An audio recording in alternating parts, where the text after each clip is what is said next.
Bueno, pues si os parece, empezamos. Bueno, buenas tardes a todos. Bienvenido al programa de Escuela de Familias Safety Plan. Va a decir dos cositas. Sí, bueno, sí, tampoco... A ver, sí, Alfonso, el vicepresidente de la asociación. El programa Safety Plan hemos organizado un ciclo de conferencias que hemos empezado este mes. Esta sería la tercera y terminarán en mayo del año que viene, ¿no? Coincidiendo precisamente con las fiestas de Villamayor. Y están organizadas por la Asociación de Vecinos Virgen de los Remedios de Villamayor, con el Ayuntamiento, con la colaboración del Ayuntamiento de Salamanca y la Junta de Vecinos. Y bueno, pues nada, Safety Plan es un poco la idea de mejorar la convivencia. Inicialmente empezamos con la idea en Villamayor, se llamaba Plan Combi, entonces Plan de Convivencia, ¿te acuerdas, Guillermo? Sí, sí. Y empezamos en Villamayor con él, pensando un poco en mejorar, pues eso, había algunos temas de gamberrismo, de violencia en el mobiliario urbano y tal, y eso en todos los sitios lo hay, claro. Entonces pensábamos que esto viene un poco pensando en la evolución que tienen los niños y niñas desde que nacen hasta que van a la escuela y luego se integran en el municipio. Es decir, primero están en la familia donde aprenden valores, luego en el centro escolar y luego cuando ya son ciudadanos de pleno derecho, donde viven, y es donde se integran y donde tienen que, digamos, practicar y a partir de los valores que ya tienen, ¿no? Y si los valores están bien y son los que tienen que ser, pues evidentemente no tendremos un municipio más seguro, ¿no? Entonces aquel proyecto que inicialmente fue en Villamayor lo extendimos a nivel europeo a través del programa Erasmus Plus y ahí conseguí con varios socios europeos, uno de Grecia, otro de Reino Unido, pues llevamos el proyecto a otros municipios y a otros colectivos, ¿no?, europeos, con la misma idea de la mejora de la convivencia de las familias.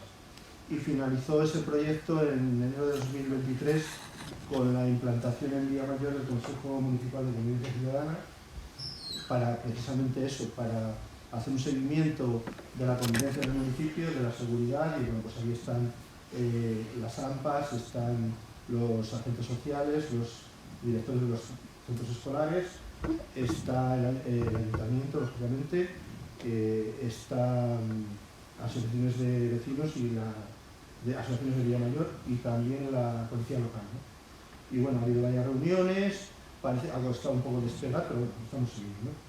Y ahora, una vez ya llegado a este momento, en 2023, pues pensábamos que había que hacer algo más, y es donde hemos ido un poco avanzando hacia lo que es salud mental, ¿no? Que está ahora muy, digamos, de moda, o muy, la problemática de salud mental en familias con adolescentes, ¿no?, en edad escolar, y donde hay que atacar los problemas y los conflictos pues antes de que llegue a más, ¿no?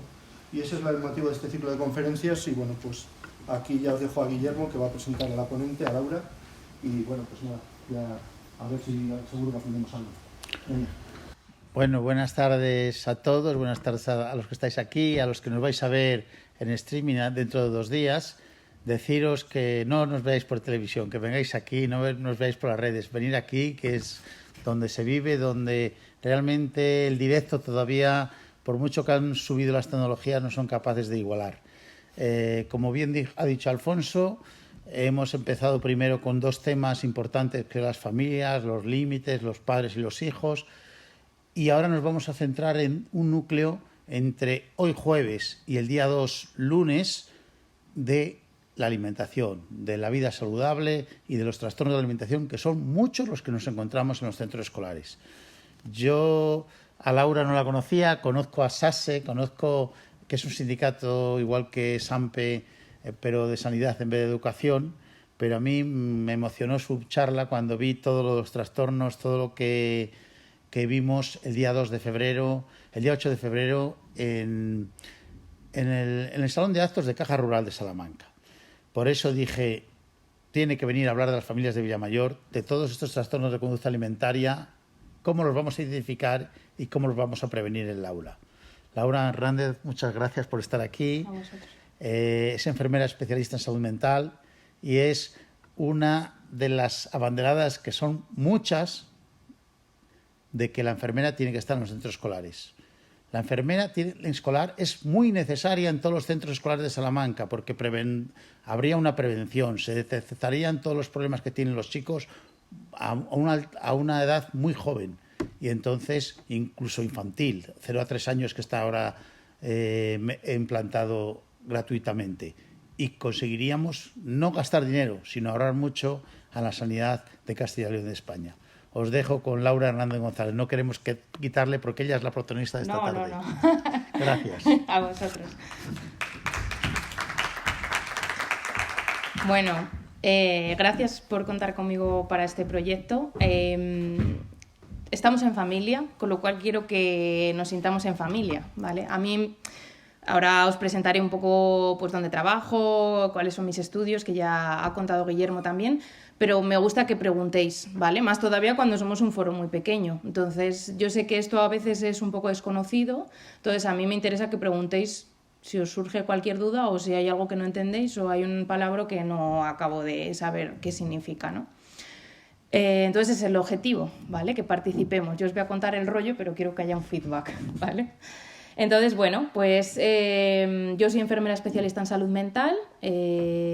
Bueno, mis compañeras y yo que trabajamos en salud mental decimos que somos enfermeras de mentira, no porque no hagamos cosas, sino porque no hacemos cosas tangibles, ¿no? Muchas veces no hacemos técnicas o no hacemos tantas como hacen nuestras compañeras, hacemos un trabajo diferente.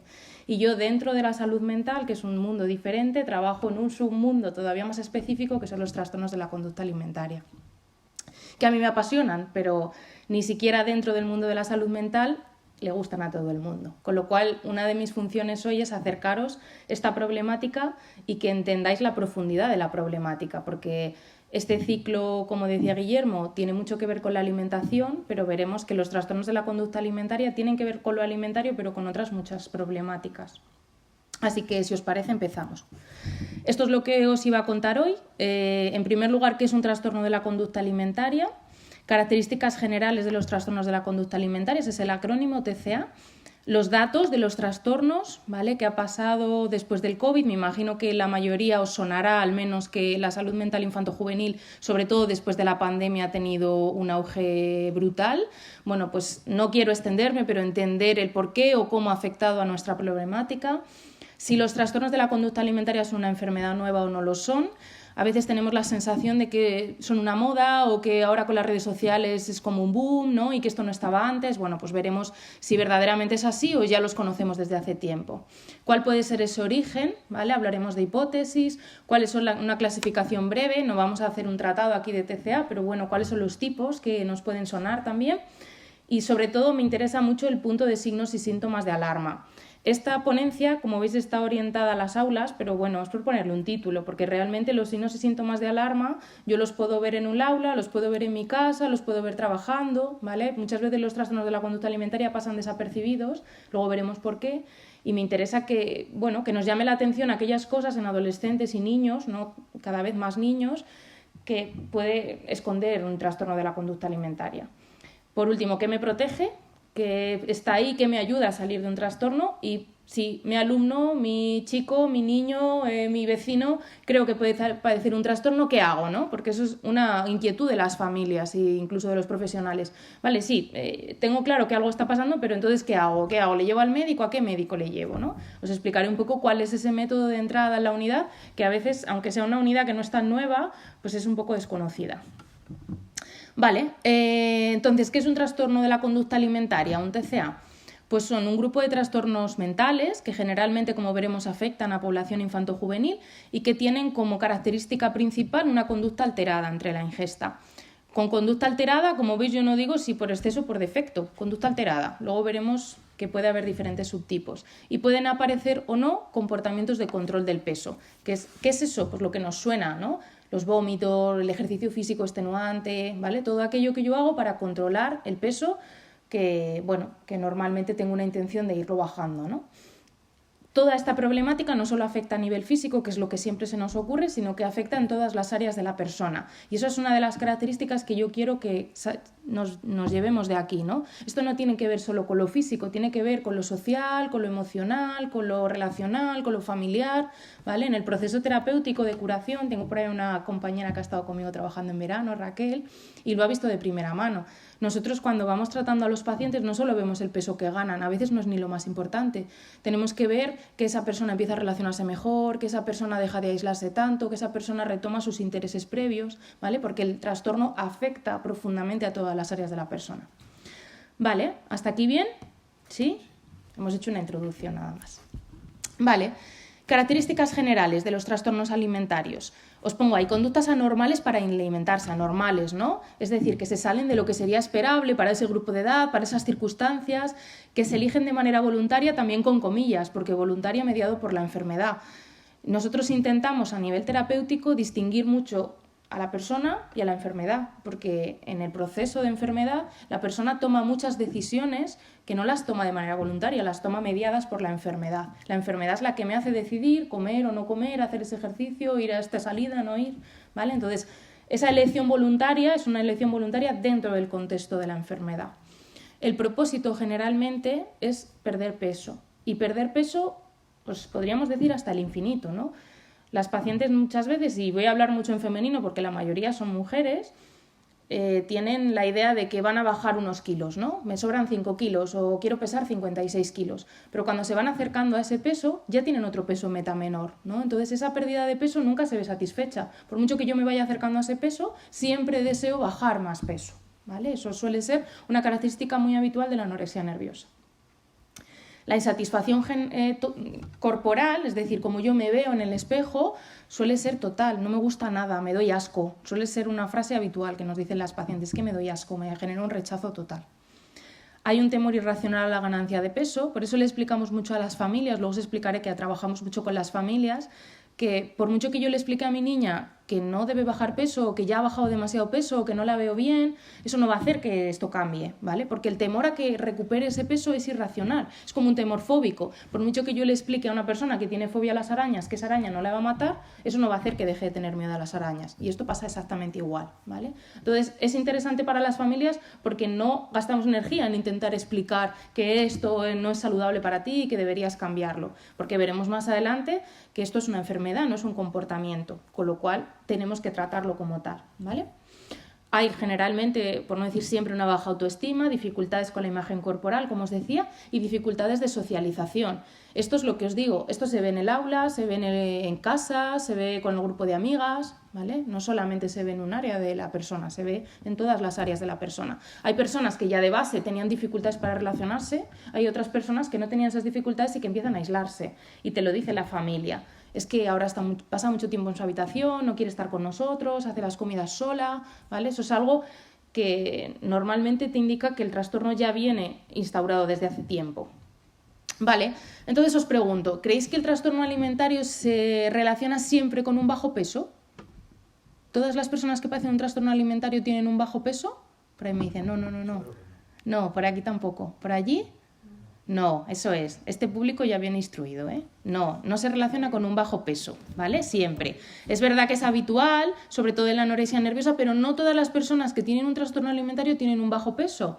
Y eso es importante que lo tengamos en cuenta porque no solamente yo lo he oído en población general, en familias, lo he oído incluso en profesionales. No estás suficientemente delgada para que yo te mande a la UTCA. ¿Cómo? No, que el trastorno alimentario no solo tiene que ver con un bajo peso, que yo puedo tener un trastorno alimentario muy grave y tener un peso normal o incluso tener sobrepeso, ¿vale?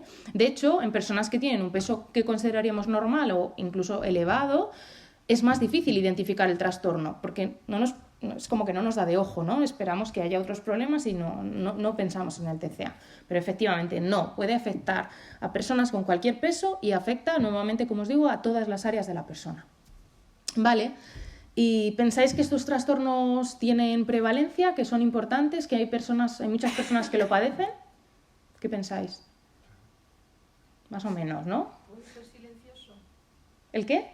¿Que puede ser silencioso? Puede ser muy silencioso, sí, de hecho es silencioso. El comienzo siempre es silencioso, siempre. Por eso es muy difícil identificarlos al inicio. Y de hecho, realmente los trastornos alimentarios están infraestimados. Esas cifras que os pongo ahí de 2,2 son cifras aproximadas. Y la horquilla es inmensa, porque si os fijáis entre paréntesis, os tengo puestos que en Europa va del 0,2 al 13%. Eso es una horquilla gigante, ¿no? Que tiene que ver casi un 0% a un 13% de la población. Eso tiene que ver con que las cifras están infraestimadas, ¿vale? Probablemente haya mucho más de un 2,2 de la población que padezca un trastorno de la conducta alimentaria. Os pongo ahí el ratio de chicas y chicos. Normalmente, sí, clásicamente siempre se ha hablado de que hay 10 mujeres que padecen un trastorno alimentario por cada varón que lo padece. Os pongo ahí cambios. ¿Está habiendo cambios? Sí, está habiendo cambios. Sobre todo después del confinamiento, del COVID. Cada vez vemos más varones. También, bueno, lo que os digo, no me quiero extender, pero tiene mucho que ver con que la cultura estética de los chicos y de las chicas ahora mismo es muy similar, ¿no? Todos tienen redes sociales, se relacionan de una manera similar. Quizá hace 20 o 25 años la cultura de los adolescentes, chicos y chicas, era muy diferente, pero ahora mismo no lo es tanto. Cada vez hay más varones.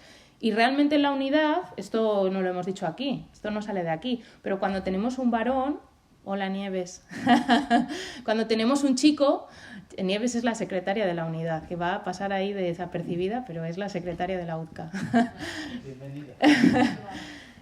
Cuando tenemos un chico, decimos, ¡ay madre! Porque los chicos generalmente hacen cuadros más graves. Y nos pasa con ese inicio silencioso todavía más, porque en los varones no pensamos que haya un TCA, con lo cual cuando lo pillamos, normalmente está más avanzado que lo que estaría en una mujer, ¿vale? Entonces, los chicos padecen trastornos de la conducta alimentaria graves. Y os pongo ahí, después del COVID, ¿qué ha pasado? Pues después del COVID hubo una explosión de casos, ¿vale? Lo vimos nosotros, lo vimos a nivel español, lo vimos a nivel europeo, ¿vale? No vamos a hacer aquí un tratado de por qué hubo una explosión de casos, pero la realidad es que los hubo. Y bueno, os pongo ahí un pequeño estudio que se hizo en febrero de 2023 a nivel europeo. Hicieron una especie de screening entre las aulas, le pasaron unos test más o menos diagnósticos a los chicos que estaban en las aulas e identificaron que incluso 1 de cada 5 chicos aparentemente sanos que estaban en las aulas podían padecer un trastorno de la conducta alimentaria. Cumplían criterios diagnósticos para tener un trastorno de la conducta alimentaria. 1 de cada 5. Imaginaos, un porcentaje enorme, ¿no?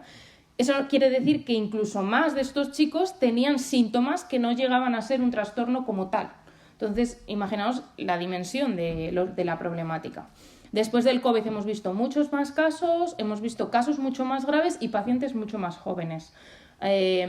Antes lo habitual era, incluso la anorexia nerviosa, que empieza antes, ver chicas a partir de los 14, de los 15 años, y tengo compañeras que me van a hacer así con la cabeza, niñas de 9 y 10 años, desde el COVID hacia ahora. No solamente fue después del COVID, ahora seguimos viendo casos de niñas muy pequeñas.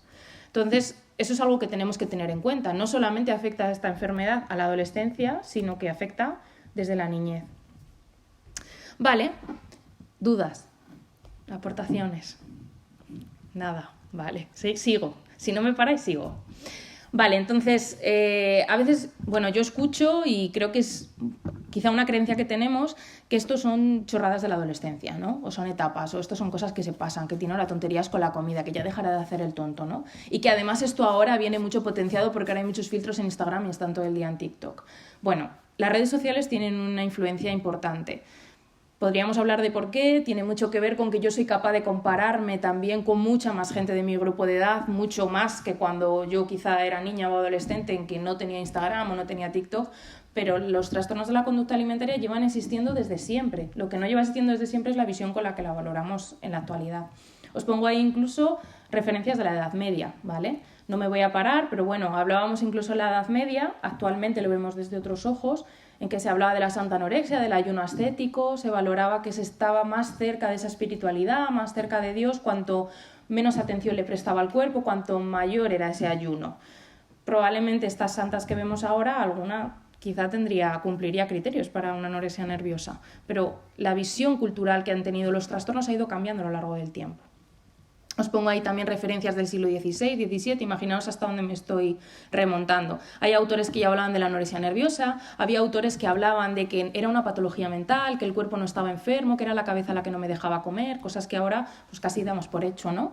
Referencias del siglo XIX que son importantes porque hablan ya de cosas que vemos hoy en día, de que niñas que tienen un desarrollo físico precoz, pues niñas que se desarrollan antes que su grupo de edad, estas niñas chiquititas de las que hablábamos, que a lo mejor tienen la regla antes, que les crece el pecho, peso o tienen más volumen o más altura que otras niñas de esa edad, pues empiezan a tener, pongo ahí, esa convicción delirante de que no deben comer, empiezan a desarrollar un trastorno de la conducta alimentaria, ¿vale? Porque se comparan con su grupo de edad y tienen un cuerpo de adulto que no desean. Entonces, eso, que ya se hablaba en el siglo XIX, lo vemos a día de hoy. De hecho, es un criterio de riesgo. Os pongo ahí 2 autores que hablan de síntomas habituales de rechazo hacia la comida, que son actualmente criterios diagnósticos: la pérdida extrema de peso, la falta de regla, el estreñimiento, la práctica extrema de ejercicio físico. Es decir, estas enfermedades no son de ayer, no son una moda actual. Lo que pasa es que ahora, afortunadamente, sabemos identificarlas mejor, pero ya existen desde hace mucho tiempo. Y en el siglo XX, afortunadamente, pues empezamos a estudiarlas desde la psicología y desde la psiquiatría. ¿Y cómo estudiamos las enfermedades desde la psiquiatría? ¿Cómo podemos identificar, no? Pues bueno, como os decía, esta especialidad es muy especial, la salud mental, con lo cual no tenemos imágenes como pueden tener la traumatología u otras especialidades médicas para identificar la enfermedad. Entonces necesitamos manuales diagnósticos que nos indiquen qué es lo normal o qué es lo no patológico y qué es la enfermedad, ¿vale? Y mediante esos manuales, que también van cambiando a lo largo del tiempo, es como vamos identificando las enfermedades mentales. Los trastornos de la conducta alimentaria se incluyeron en los años 70, antes de ayer, ¿vale? Vale, entonces, ¿cuál es la causa de los trastornos alimentarios? Os pregunto, ¿qué pensáis? Las redes sociales, os digo yo. Los estereotipos. Los amigos, las malas compañías, ¿verdad? La familia, muy importante. ¿La genética? ¿Pensáis que tiene un peso? Sí. ¿También? ¿Vale? Entonces, el ambiente, la genética. ¿Y qué pensáis que, si tuvierais que identificar una causa única, pensáis que tiene una causa única? ¿No? A ver las de la UTCA por ahí atrás. ¿Tiene una causa única los TCA? No. Vale, os pongo ahí. ¿La causa de los TCA es la genética? ¿Es el ambiente? ¿Son las redes sociales? Bueno, pues es un origen multicausal, ¿vale? Como ya nos imaginábamos. En salud mental nunca hay un origen único de las enfermedades, nunca, ¿vale? Para bien o para mal, pero nunca hay una causa única. De hecho, es curioso, todo tiene peso, pero en cada paciente todo es individual. Nosotros tenemos varias parejas de gemelas y tenemos casos en que las dos padecen la enfermedad, otras en que una sí y una no, ¿vale? Entonces, si solo la genética fuera el origen de la enfermedad, todas las parejas de gemelos deberían padecer un TCA, ¿no? Y viceversa. Imaginaos también qué importante, ¿no? En una pareja de gemelos, en que los dos se han criado en la misma casa, que tiene una genética similar, que el ambiente a priori es similar, que probablemente irán al mismo centro, es curioso que una padezca la enfermedad y otra no, ¿no? ¿Y por qué? Pues porque la fórmula para padecer o no un TCA es única. Y aunque dos personas tengan la misma etiqueta diagnóstica, no se parecen en nada, ¿vale? Entonces, lo de las etiquetas diagnósticas o los diagnósticos está muy bien, pero no nos tenemos que quedar solo ahí, porque no tiene realmente relación el identificar a dos personas que tienen una anorexia nerviosa, no se van a parecer en nada. Vale. Ahí os pongo una autora, que os la pongo entrecomillada porque me parece muy visual, eso de que la genética carga la pistola y el ambiente aprieta el gatillo, ¿no? Es como muy visual. Y es que funciona así realmente. Por mucho que yo apriete el gatillo, si esa pistola no venía cargada previamente, no se va a disparar ninguna bala. Pero si en principio el ambiente tampoco es proclive para que aparezca la enfermedad, tampoco va a aparecer por mucho que mi genética me acompañe. ¿Me seguís? Tienen que darse las dos partes del binomio. En el momento en el que aparece la enfermedad, hablaremos de lo que os pongo ahí, de factores predisponentes, es decir, esa pistola que venía cargada, factores desencadenantes, el gatillo, y factores mantenedores, que mantienen la enfermedad a largo plazo, ¿vale? Esto funciona en los TCA y funciona en cualquier enfermedad mental, ¿vale? Siempre hay una pistola previamente cargada y siempre hay factores que aprietan el gatillo. Y cada persona va a tener los suyos. A veces no solo un único factor, sino que es una mezcla de muchos factores. Mis padres se divorciaron, cambié de centro, no sé quién me hizo bullying, tuve un problema, eso se fue formando y fue una bola que fue lo que acabó dando lugar al trastorno. Os pongo ahí también factores biológicos, psicológicos y sociales, ¿vale? Vamos a ver un poco cuáles son los más habituales y lo que os digo, la fórmula magistral es única para cada persona. Vale, factores biológicos, los que estaban antes y que además como sabréis, no sabemos cómo de cargada viene nuestra pistola, no tenemos ni idea. Podemos tener idea porque mi madre, mi padre ha padecido no sé qué enfermedad y puedo tener más papeletas para padecerla, pero tenemos papeletas para padecer un montón de problemas que desconocemos, con lo cual eso de que la pistola viene cargada de sorpresa. Pero sabemos que en algunas personas hay una vulnerabilidad genética para que aparezcan ciertas actitudes, comportamientos, alteraciones hormonales, alteraciones de los factores de crecimiento. Y algo muy interesante que a las familias les llama la atención es que previamente, quiero decir familias de personas que padecen el problema, ya había dificultades en la regulación del apetito, del hambre, la saciedad, y esto es algo que las pacientes te cuentan. Las pacientes no tienen hambre, fundamentalmente las que padecen una anorexia nerviosa, y eso a veces es difícil de entender, porque si no comes, ¿cómo no vas a tener sensación de hambre? Pues no tengo sensación de hambre, no la tengo nunca. Con lo cual, no por mucho que tú me incidas en que tengo que comer, voy a empezar a comer, porque no tengo sensación de hambre. De hecho, eso es algo que se reeduca durante el proceso terapéutico. Vale, factores psicológicos que pueden estar afectando ahí. La insatisfacción corporal de la que hablábamos, total, no me gusta nada de mi cuerpo. Y los pensamientos suelen estar distorsionados, son negativos respecto a la figura corporal y suelen ser blanco-negro. Y esto es, llevado un poco al ejemplo, se entiende mejor. No sé si conocéis, me imagino que tendréis cerca el típico chico o chica que tiene que ser siempre el número 1 y que si no es el número 1 no lo intenta y que si no saca un 10 es un fracasado y que si no es el número 1 en atletismo ¿para qué voy a ir? ¿No? O si he sacado un 8, es que qué desastre, ¿no? Porque no he sacado un 10. Esos pensamientos de blanco-negro que a veces estaban ya presentes antes de la enfermedad se enfatizan mucho durante la enfermedad porque cuanto más restricción hay, cuanto más bajada de peso hay, mayor rigidez hay en el pensamiento. Entonces, eso tenemos que trabajarlo con la persona. A ver, entre ser un fracasado y ser el número 1 hay un montón de escala de grises en la que tengo que trabajar, ¿vale? Porque en mi casa me han dicho siempre, a todo hay quien gana, ¿vale? Yo no puedo estar esperando siempre ser el número 1, pero les causa mucha frustración. Esto tiene que ver también, y decíamos antes, con la familia. A veces las familias, o siempre, tienen mucha relación en el problema, ¿vale? Eso no quiere decir que la familia sea culpable de que aparezca el problema. Y eso es algo que yo es lo que les digo según entran al taller de padres. Aquí nadie tiene la culpa, quitaros la mochila de la culpa y le dejáis en la entrada porque no nos va a servir de nada. La familia nunca no tiene la culpa. Pero es verdad que a veces tenemos esa manera de entender la educación o el entender que nuestros hijos deben de ser los números 1 o que tienen que brillar en todas las áreas de su vida. Y eso es una presión que muchos adolescentes tienen muy integrada, ¿no? Y hay familias que te dicen, si yo nunca le he dicho a mis hijos que tienen que estudiar, ya, pero si ellos perciben que la presión en casa es que tengo que ser el número 1, pues es algo que voy a intentar mantener, ¿vale? Entonces es algo que trabajamos con las familias también. Ese blanco-negro no solo afecta a la persona, a veces afecta a todo el área familiar. Vale, y suele haber pensamientos obsesivos también, siempre rumiativos, ¿vale? Tengo la cabeza constantemente pendiente en lo que tengo que comer, en lo que he comido, en lo que me va a engordar lo que he comido. Entonces, ese pensamiento está constantemente trabajando, machacando. Y eso es algo que les explicamos mucho a las familias, porque lo que os iba a contar ahora, las personas que padecen un trastorno alimentario suelen estar muy irritables. Y las familias te lo dicen, es que está insoportable, es que me contesta de una manera, es que no era así, es que mi hija no era así, cualquier cosa ahora por eso salta, ¿no?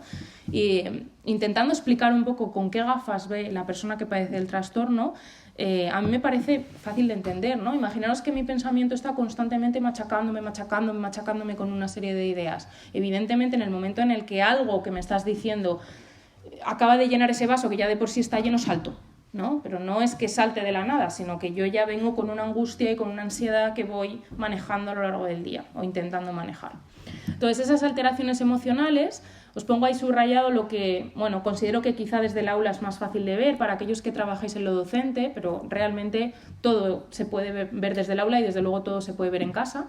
Esa montaña rusa de emociones, ¿vale? A lo largo del día empiezo muy contenta, luego estoy fatal, luego vuelvo a estar bien, ¿vale? Que a las familias les despista muchísimo porque dices es que no sabes por dónde pillarla, porque también te le digo algo y luego salta y luego está bien y luego se va con sus amigas. Es que de verdad, es que está adolescente, ¿no? Y hay muchas que están adolescentes y aparte tenemos un TCA.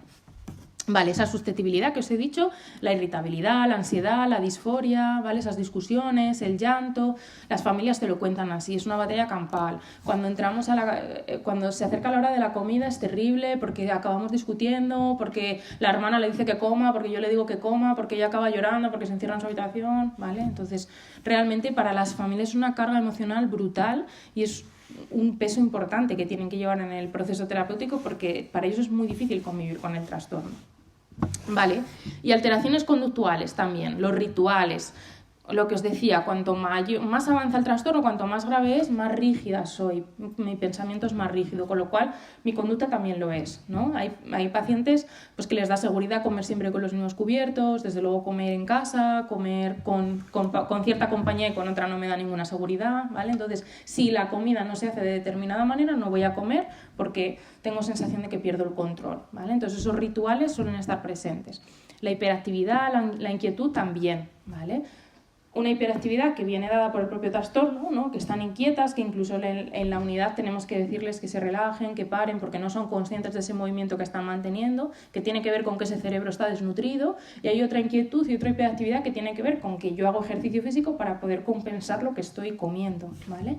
Entonces, pues vemos muchas veces pues, chicos y chicas que llegan con mochilas cargadas con tropecientos mil kilos, que evitan subir en el ascensor, que siempre tienden a ir por la escalera, que tienden a ir andando a los sitios, que antes hacía no sé qué trayecto en coche y ahora quiero ir andando con no sé qué amiguita, ¿vale? Entonces, ese tipo de cosas son las que precisamente pasan desapercibidas, porque incluso al principio puedo decir, ¡jo, qué bien!, ¿no? Porque estaba todo el día sentada y ahora tiene mucho interés en ir, en salir en la bici, ¿no? Son cosas que, bueno, a priori pueden parecer incluso saludables, pero por detrás puede haber un trastorno. Eso no quiere decir que tengamos que estar angustiados pensando que cada vez que mi hijo o mi hija vaya a querer salir a la calle a caminar más, pues va a haber un TCA. Pero es lo que os decía, esa sintomatología de alarma es interesante que la tengamos en cuenta por si en algún momento nos empieza a chirriar el conjunto de las cosas que estoy viendo. Esa vida cotidiana acelerada también, muchas veces los padres hacemos por ello, ¿no? Estos niños y niñas que tienen 3 actividades extraescolares, 4 actividades extraescolares, que salen de clase, que se van al conservatorio, que luego se van a piano, que luego se van a gimnasia rítmica, ¿no? Que tienen una vida cotidiana súper acelerada por esa idea, como os decía, de sobreexigencia, de que tienen que ser los números 1, pues lo que os digo, no solamente es la genética, no solamente es el ambiente, sino que toda la sociedad en la que vivimos y esa exigencia a la que sometemos a los adolescentes, pues puede tener relación con que aparezcan muchos problemas de salud mental. Vale, y cuando está instaurado el trastorno, ¿qué veo, no? Las familias te dicen, es que hace unas cosas con la comida, mira, de verdad, yo es que no puedo ni verla comer. Eso es lo que llamamos estereotipias, ¿no? Cuando yo hago cosas con la comida para comer menos calorías de las que tengo servidas en el plato. Y hay personas que padecen trastornos de la conducta alimentaria que son verdaderos artistas, que incluso comiendo con ellos no te darías cuenta nunca, a no ser que estés muy pendiente de que no están comiendo realmente, porque están acostumbrados a mover el plato, a hacer como que como, a cortar, ¿no? Cuando identifico el plato veo que todo está revuelto, parece que sí que alguien ha comido, pero realmente si contáramos los cachos veríamos que no. Pues eso son estereotipias. Normalmente una de las más habituales es la restricción, es el dejar de comer, y también es insidioso, también es silencioso, como decíamos, porque empiezo a reducir aquellas cosas que considero que son más calóricas. Dejo de consumir grasas, ultraprocesados, hidratos, y la familia muchas veces que viene con esa culpa te dice, es que yo me siento muy mal porque al principio le dije que qué bien, que estaba comiendo más verduras, que estaba comiendo menos fritos, ¿no? Esa idea que tienen los papás de que son culpables de lo que está pasando cuando no es así. Y lo que les trasladamos es que eso es normal, ¿no? Si yo tengo un adolescente y deja de comer muchísimo ultraprocesado y empieza a comer brócoli, pues digo, uy, qué bien está comiendo, ¿no? ¿Por qué voy a estar pensando en que puede haber un TCA detrás? Pero la realidad es que a veces sí que lo hay, ¿no?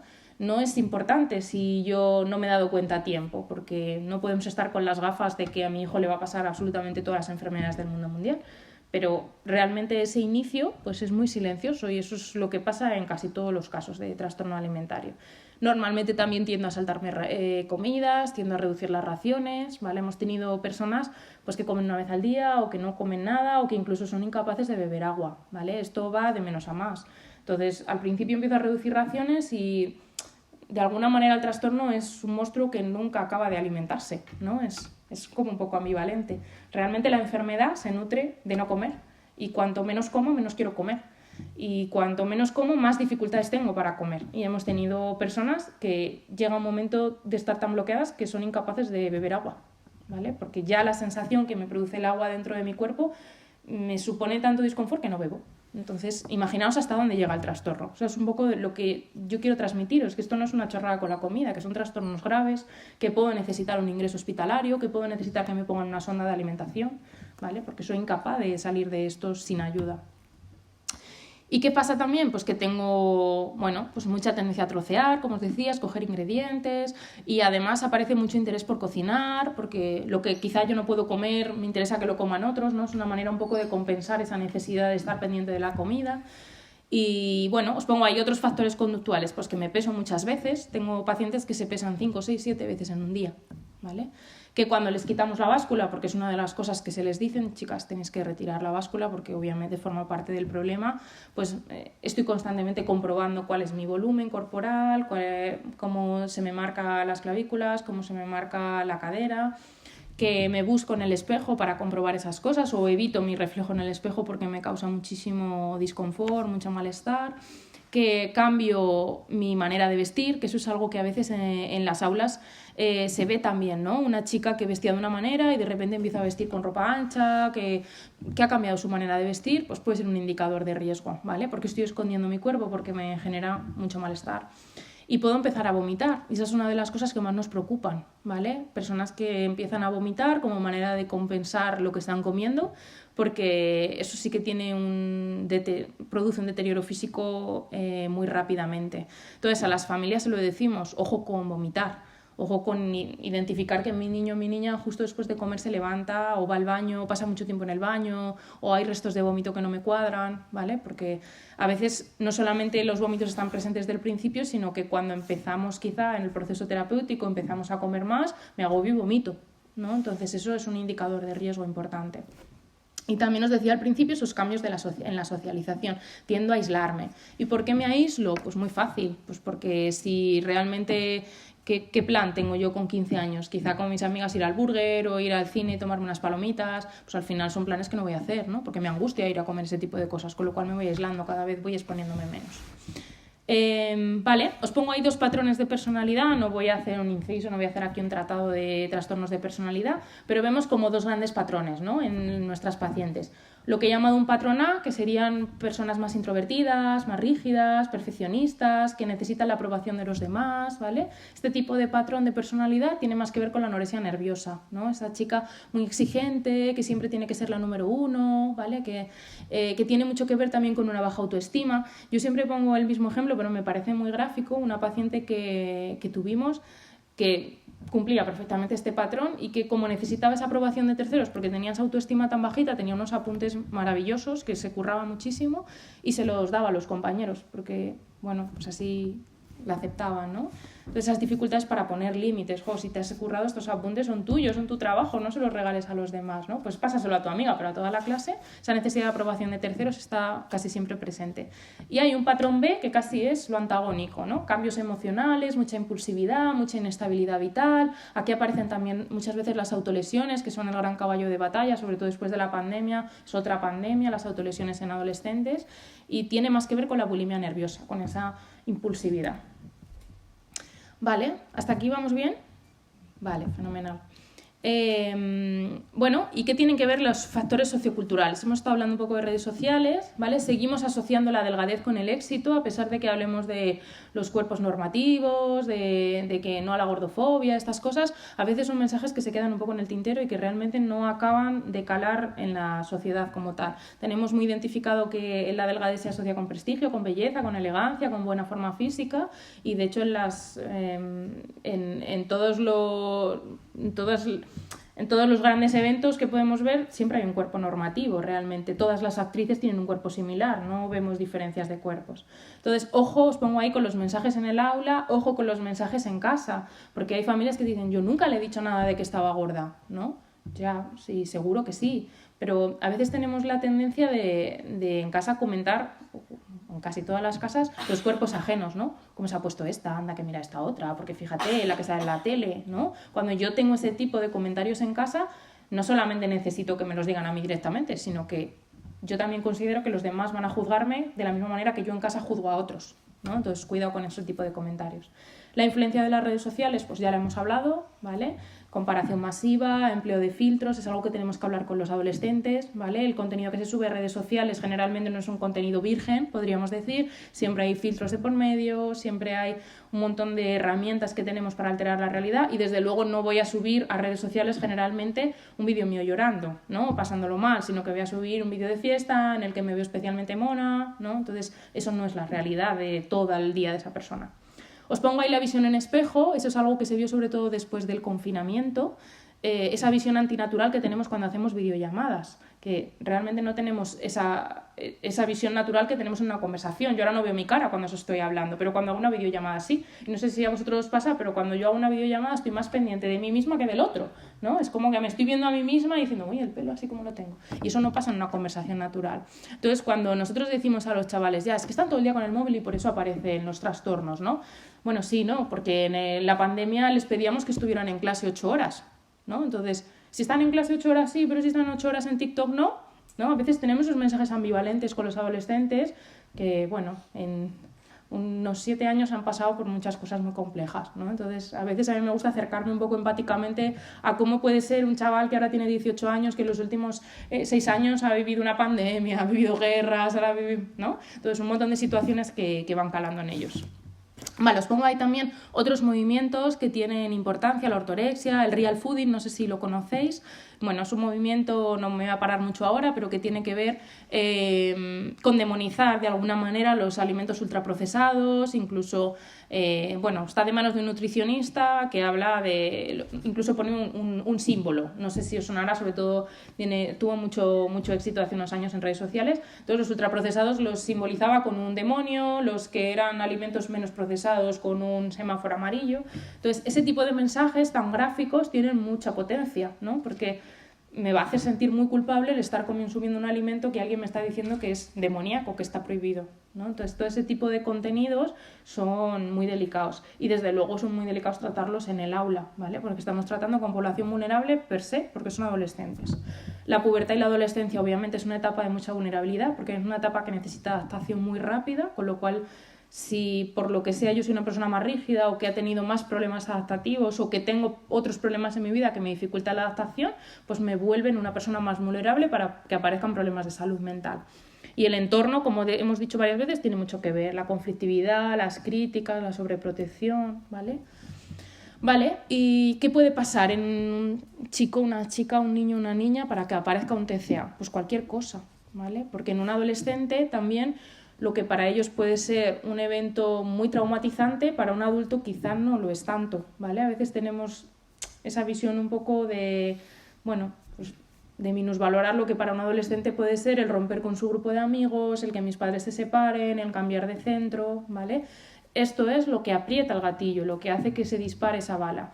Que pierda un familiar, que tenga un cambio brusco en mi vida, ¿vale? A veces, como os decía, no es solamente un factor, sino que es un compendio de factores. Y a veces incluso el problema no aparece justo después de que aparezca el evento gatillo, sino tiempo después, ¿no? Eso también lo vemos. Es como que se va formando una bola de nieve y de repente esa bola de nieve ya es muy grande, pero cuando me doy cuenta de esa bola de nieve voy viendo que los factores de riesgo estaban tiempo atrás. Vale.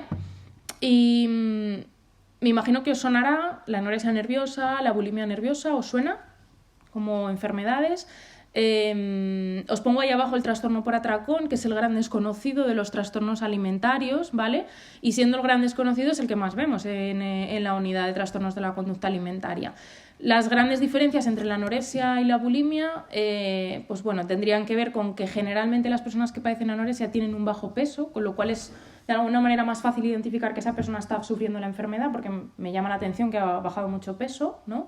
Suelen estar irritables, suelen tener bajo estado de ánimo, suele faltar la regla.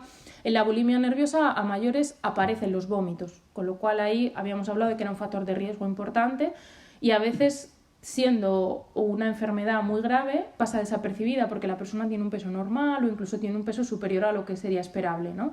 Por eso lo llamamos el trastorno oculto. Hemos tenido personas que llevan con la enfermedad 5, 10, 15 años y ha pasado desapercibido, porque obviamente la persona que vomita no lo hace delante de sus familiares, lo hace a escondidas, ¿no? Entonces pasa mucho desapercibido.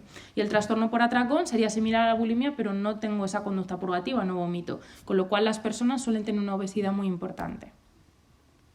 Vale, Y signos y síntomas de alarma en el trastorno alimentario, hemos hablado de muchos ya, pero estos son, bueno, pequeñas píldoras que quizá pues, está bien que nos suenen para que estemos con las alertas encendidas. Cambios de peso, tanto que suba como que baje. Ya hemos hablado que el TCA no solamente se asocia con bajo peso, sino que esos aumentos y cambios de peso importantes son algo que nos tiene que llamar la atención. Os pongo ahí en ese recuadro cuando las conductas y actitudes que indican que la pérdida del peso y el control de la alimentación son la mayor preocupación de la persona, ¿vale? Está constantemente rumiando acerca de todo este tema alimentario. Cuando hay cambios en el patrón, que se salta comidas, con cualquier tipo de pretexto, siempre es buena excusa para no comer, siempre es buena excusa para ir al baño después de comer, ¿vale? Cuando empiezo a aumentar mucho esa ingesta de verduras, empiezo a no comer tantos alimentos que considero grasos, ¿vale? Cuando tengo esas manías con la comida, pues esos serían factores de riesgo. Vale, que no respeto reposos después de la comida, que como y rápido me voy a estudiar o como y rápido me voy a dar un paseo, ¿vale? Eso es una conducta de compensación. Que voy al baño, como os decía, después de comer, que tengo mucho interés en cocinar, en hacer recetas. Hay muchas familias, y de hecho es un factor de riesgo, es un criterio de gravedad, que te dicen, bueno, hace muchos postres pero no se los come. Quiere que se los coma el hermanito, quieres que nos lo comamos los demás pero ella no los come, ¿vale? Eso es un síntoma de gravedad. Disfruto cuando otros comen o le animo a hacerlo, ¿vale? Y os pongo ahí informarse mucho de la composición y de los alimentos, del valor energético. Hay... tengo muchísimas pacientes que tienen aplicaciones en el móvil de contaje de calorías y saben exactamente cuántas calorías tiene el alimento que van a comer, cuántas calorías han comido a lo largo del día, cómo tienen que compensar porque hoy he comido 1900, entonces mañana me toca no sé cuántas, ¿no? Imaginaros hasta qué punto ese pensamiento es obsesivo, rumiativo. Vale, os pongo ahí masticar chicle, que es algo que a veces vemos en clase. Deja el chicle. No sé si os habrá cambiado, pero yo desde luego cuando era adolescente era el caballo de batalla de muchos profes. Pues a veces mastico chicle para poder compensar la sensación de hambre que tengo, ¿vale? Porque estoy generando saliva. Aparecen síntomas físicos, me mareo, tengo la piel pálida, se me cae el pelo, me falta la regla, tengo frialdad en las manos, en los pies, en la punta de la nariz. Eso te lo dice mucho incluso la persona que lo padece, ¿no? ¿Tienes frío en las manos, en los pies? Sí, tengo frío siempre. Las pacientes que tenemos ingresadas, es curioso porque incluso en verano, que hace un calor allí horrible, las compañeras me dan a la razón, tenemos a las niñas con la manta, porque tienen frío siempre, porque debajo de su piel no tienen grasa, con lo cual siempre pierden calor. Bueno, o la ropa ancha que os decía, la inquietud y la alteración en el rendimiento académico, pero alteración por exceso y por defecto, ¿vale? Cuando obviamente me preocupo si mi hijo o mi hija empieza a sacar peores calificaciones, eso es algo que a los padres nos preocupa mucho, pero a mí me preocupa también esa chica que empieza a sacar calificaciones súper altas, ¿no? O que empieza a dedicar casi todo su tiempo a estudiar y que tiene una angustia por sacar unas calificaciones altas, ¿vale? Eso nos habla de que el pensamiento cada vez es más rígido y eso a veces a las familias, como es natural, pasa desapercibido, te lo dicen. Bueno, es que es premio de bachillerato Vale, sí, está fenomenal, pero si eso conlleva que mi única vida es que yo esté estudiando, que mi pensamiento esté constantemente dedicado al estudio, eso no es muy adecuado, ¿no? No es muy saludable. Vale, ya estoy terminando. ¿Qué me protege del trastorno alimentario o qué me ayuda a salir del trastorno, ¿no? Porque eso a veces te dicen las familias, bueno, sí, esto ya me has asustado mucho, pero ¿y cómo hago para mejorar esto? Vale, pues para evitar que aparezca un trastorno, para mejorar el proceso terapéutico, lo suyo es no excluir alimentos, ¿vale? No hay alimentos prohibidos. Yo os animo que en casa, los que tengáis peques y no tan peques, ¿vale? Ese tipo de pensamientos o incluso ese discurso que tenemos de esto es un pecado, esto es un alimento prohibido, ahora que viene la Navidad, uy, ¿cómo me va a poner el polvorón? ¿Vale?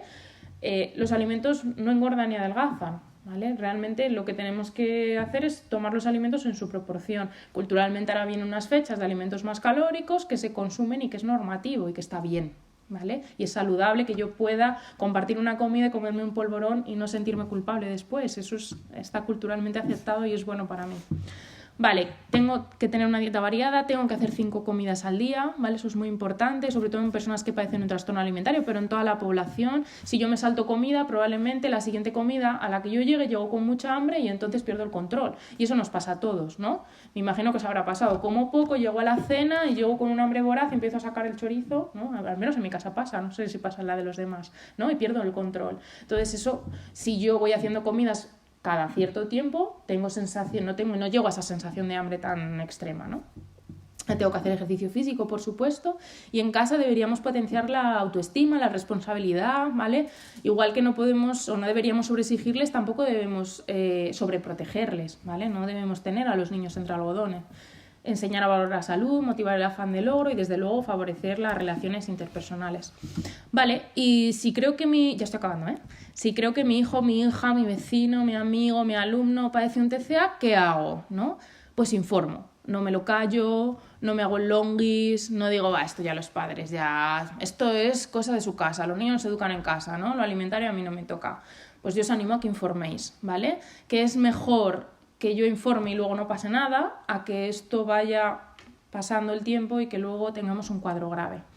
Ahora os explicaré cómo informamos. La detección precoz es importantísima porque es el mayor indicador que me va a precisamente indicar la afectación del trastorno. Cuanto antes lo identifique, menor afectación tengo, mejor es la recuperación, ¿vale? Desde luego, en personas que llevan con un trastorno 5, 10, 15 años, la recuperación total es casi una utopía, ¿vale? Porque llevo conviviendo tanto tiempo con el trastorno que la recuperación total, no voy a decir imposible, pero es muy complicada, ¿vale? Entonces, cuanto antes detecte el problema y antes lo trate y más intensamente lo trate, antes salgo de ahí. Vale, la falta de conciencia de enfermedad es algo habitual en los problemas de salud mental, también en nuestros problemas, con lo cual no podemos esperar que generalmente la persona que padece el problema sea quien pida la ayuda, ¿vale? Porque la persona que padece el problema no sabe que padece el problema y va a negar que existe ese problema, ¿no? Y a veces eso también afecta a la familia le cuesta ver eso. Por eso os animo a que deis la voz de alarma si identificáis algo así, ¿no? Y ¿cuándo se inicia la atención y cómo se inicia? Desde el centro escolar a través de la orientación, ¿vale?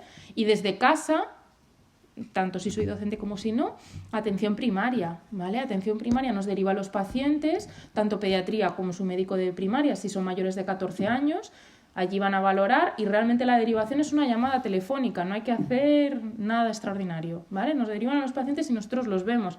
Y vemos a veces pacientes que no tienen un TCA, pues ya está, nadie se va a traumatizar. Vemos al paciente, vemos que no tiene un trastorno, lo devolvemos y divinamente, ¿vale? Pero es muy triste ver pacientes que deberían haber sido derivados hace mucho tiempo.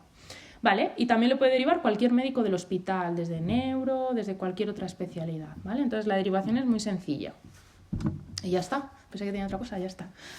Vale.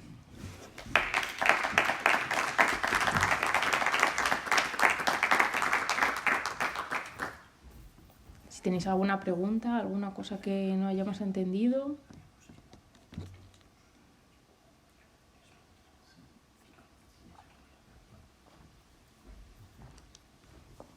Habíamos dicho lo de la dieta vegetariana. ¿Alguna pregunta? Sí que si dentro de o cercano a tu familia tienes un caso que puedes hacer desde... ¿Quieres decir para pedir ayuda o para intentar manejarlo lo mejor posible? No, para poder ayudar. Para poder ayudar. Muy buena pregunta. Para poder ayudar, lo principal... Si no sé qué contacto tengo con la persona que lo padece, ¿no? Pero hay que hablar con esa persona, que es lo que para esa persona es más cómodo, me explico. A veces, por ejemplo, en las reuniones familiares es algo que a la persona que padece un trastorno le angustia muchísimo, ¿no? Vienen ahora las Navidades y es un momento crítico, ¿no? Porque ahora las comidas... Entonces es importante o bien que yo como familiar le pregunte a la persona o bien que le pregunte a sus padres, ¿no? ¿Qué es lo que esa persona quiere hacer o cómo se puede sentir más cómodo, ¿no? Pues una de las indicaciones, por ejemplo, me vienen a la cabeza las Navidades porque es lo más cercano. No tener los dulces encima de la mesa constantemente, que desde luego todos los planes no giren en torno a la alimentación. A veces tenemos esa idea, ¿no? De comer y comer y comer, está bien, pero en la Navidad son más cosas, es ir al cine, es ir a ver las luces, es hacer otros planes que no solo tengan que ver con lo alimentario. Y desde luego fuera de las Navidades, en cualquier contexto, no hacer críticas en torno al peso, no hacer comentarios en torno al peso, no hacer comentarios en torno a la alimentación, no animar a comer a la persona, ¿no? A veces tenemos la sensación, y te lo dicen, es que mi abuela cuando voy, pobres abuelas, que siempre les echo la culpa, pero es como esa figura típica, ¿no? El papá y la mamá están ahí intentando que eso no pase y la abuela, venga cariño, échate otro cazo que estás muy delgada, ¿no? Y los padres están haciendo así, ¿no? El resto de la familia no debería hacer comentarios de la comida, ¿vale? Para eso están los papás que ya saben manejarlo y que incluso lo adecuado es que no se hagan comentarios en ese momento, sino que si suceden situaciones de angustia los traten fuera del momento de la mesa, ¿no? Entonces deberíamos realmente dentro del TCA y fuera tener la costumbre de no comentar lo que comen otros, Eso debería ser una costumbre habitual y eso lo hacemos mucho con los niños, ¿no? Yo tengo ahora una niña pequeña y también de formación profesional, pero me llama mucho la atención que todo el mundo comenta lo que ella come. Come de esto, prueba de esto, haz esto, has comido poco, has comido mucho, ¿cómo te estás poniendo? Madre mía, no sé qué, la tarta, ¿no? Los papás son los que se tienen que cargar de la alimentación de sus niños, más todavía si hay un problema alimentario, y los demás estamos allí de espectadores, nada más. Si además antes podemos facilitarles, pues mejor que mejor. No sé si he respondido a la pregunta. No hacer comentarios del peso. Eso es muy importante. ¿Alguna pregunta más? Pues ahora tenemos, le vamos a dar 5 minutos a... Puedes pasar para acá, que nos va a hablar de los contenedores que estamos haciendo de materia orgánica y que realmente pues, son necesarios en Villamayor. Entonces nos han pedido que lo grabemos también para que llegue a todos los escolares. Puedes sentar allí. Yo le dejo el sitio. Le dejo el sitio. Te puedes poner, mejor ponerte también el micrófono, sí, porque va así llega a todos los escolares. Bueno, los escolares lo han visto todos ya. Bueno, pero los padres, esto está dedicado a los padres. Bien.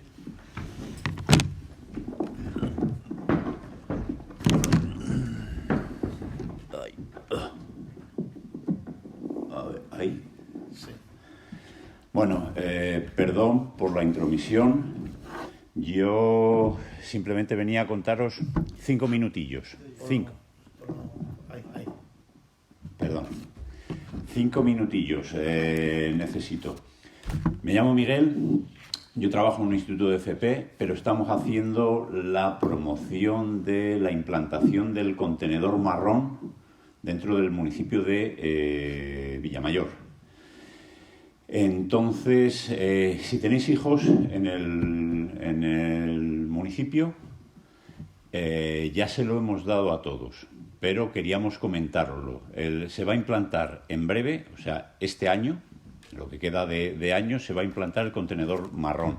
Sabéis que hasta ahora en Villamayor están los 3 contenedores de reciclaje, el verde para el vidrio, el azul para el papel y cartón y el amarillo para los envases ligeros, y luego estaba el de restos. Todo lo demás iba al de restos, al gris. No sé de qué color lo tenéis aquí, creo que en algunos sitios hasta verde. Entonces ahora se va a implantar el contenedor marrón, se van a poner en todo el municipio, incluidas las urbanizaciones, en el que se va a recoger orgánico. Yo traía, es que hemos preparado para grupitos pequeños, no esperaba veros desde tan lejos.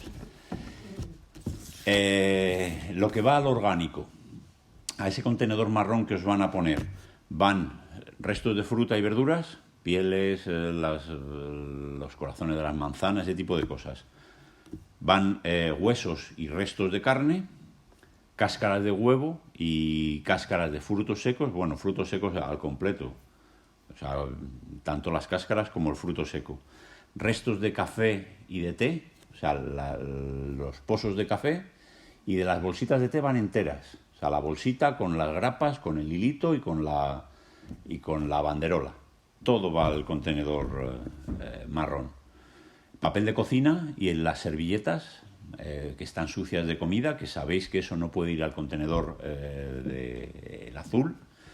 Espina, resto de pescado y mariscos, tapones, corcho y serrín. Hay otra cosa que se podría echar en el contenedor marrón, que son los restos de poda. Lo que pasa es que aquí en Villamayor los restos de poda van por otra parte. Los restos de poda los recogen en casa. Y simplemente eso tiene que ir dentro de una bolsa compostable. Ahora cuando tenemos que dar charlas por la calle y cosas así, y se van a regalar bolsas compostables para que las veáis. Esa bolsa va directamente a la compostadora, a una planta de compostaje, y todo se hace compost. Simplemente era eso. A vuestros hijos, los que tengáis hijos, les hemos metido mucho más rollo, pero a vosotros con eso es suficiente. Simplemente para que cuando os encontréis a la puerta de casa un contenedor marrón, sepáis de qué va la historia. Muchas gracias. Y una pregunta, ¿y entonces el contenedor gris qué echamos? El resto. O sea, antes iba al contenedor gris una bolsa de basura. ¿Pero ahora qué es? Ahora, pues todo lo que no va al marrón. Pero vamos a ver, si quitas plásticos, cristales, cartones, ¿Orgánico? Todo lo demás, plásticos sucios, lo que has tirado yo qué sé, cualquier otra cosa. Se podría tirar ropa, la ropa también hay otro de ropa. hay otro contenedor, pero esa es de ropa buena, de ropa que se pueda... No, buena, perdón, ropa reutilizable, pero servilletas rotas. O sea, tú en el contenedor de basura, ahora mismo hacemos una bolsa así. Cuando separemos el orgánico, la del orgánico es una bolsa así. Todo lo demás sigue en el... Vamos a tener sitio en casa. Eso mismo pienso yo también. O sea, cada vez nos cuesta más los pisos y cada vez son más pequeñitos y cada vez nos van poniendo más contenedores. Pero el objetivo es... se hace compost, ¿no? Todo el orgánico ese... ¿Tenéis hijos en edad escolar aquí, en Villamayor? Vale. En primavera haremos una compostera con ellos. No para que se la lleven a casa, para que la dejen en el colegio, en el instituto, pero haremos una compostera para que vean cuál es el proceso del compostaje y los beneficios que puede tener, pues esto, para esta gente loca que tiene un huertito. Pues bueno, el compost es un abono muy bueno, muy sano, más que los químicos.